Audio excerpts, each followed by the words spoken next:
हिमालय की तलहटी में बसे एक छोटे से गांव में रामू नाम का एक लड़का रहता था।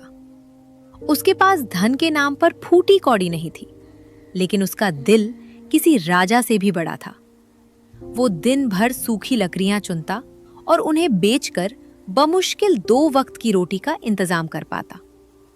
गांव वाले अक्सर उसे पागल कहते थे, क्योंकि वो खुद भूखा रहकर भी दूसरों की मदद कर देता था। एक तपती दोपहरी में रामू सूखी टहनियों की तलाश में जंगल के उस हिस्से में चला गया जहां शिकारी भी जाने से डरते थे। अचानक बादलों ने सूरज को ढक लिया और रामू रास्ता भटक गया। घबराहट में वो इधर-उधर भागने लगा। तभी उसकी नजर एक पुराने बरगद के पेड़ के नीचे बैठे एक बूढ़े व्यक्ति पर पड़ी। वो आदमी इतना कमजोर लग रहा था कि शायद वो अपनी आखिरी सांसें गिन रहा हो। रामू के पास केवल 2 बाजरे की रोटियां थी, जो उसने रात के लिए बचा कर रखी थी।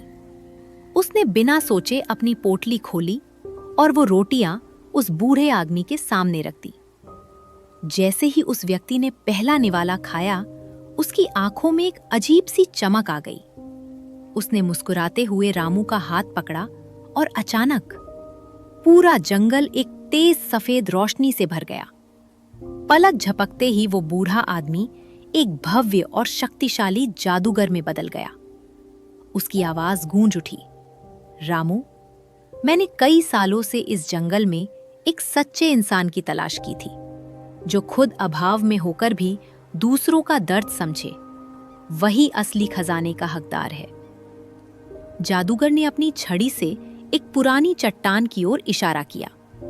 देखते ही देखते वो चट्टान हट गई और अंदर सोने, चांदी और बेशकीमती रत्नों का अंबार लगा था। लेकिन जादूगर ने एक शर्त रखी, ये धन केवल तुम्हारा नहीं, उन सब का है जिन्हें इसकी जरूरत है। रामू रातों रात अमीर तो बन गया, लेकिन उसने अपना पुराना फटा हुआ कुर्ता कभी नहीं फेंका, ताकि उसे अपनी गरीबी याद रहे। उसने उस खजाने से गांव की तकदीर बदल दी।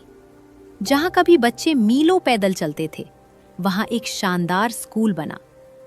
जहां लोग इलाज के बिना दम तोड़ देते थे, वहां एक आधुनिक अस्पताल खड़ा हो गया। आज रामू उस गांव का सबसे अमीर व्यक्ति है, लेकिन पैसों से नहीं, बल्कि लोगों की दुआओं से। याद रखिए, आपकी असली संपत्ति वो नहीं है जो आपकी तिजोरी में है, बल्कि वो है जो आपने दूसरों के चेहरों पर मुस्कान लाने के लिए खर्च की है। नेकी का बीज कभी बेकार नहीं जाता। वो लौटकर एक विशाल पेड़ के रूप में आपकी रक्षा करता है।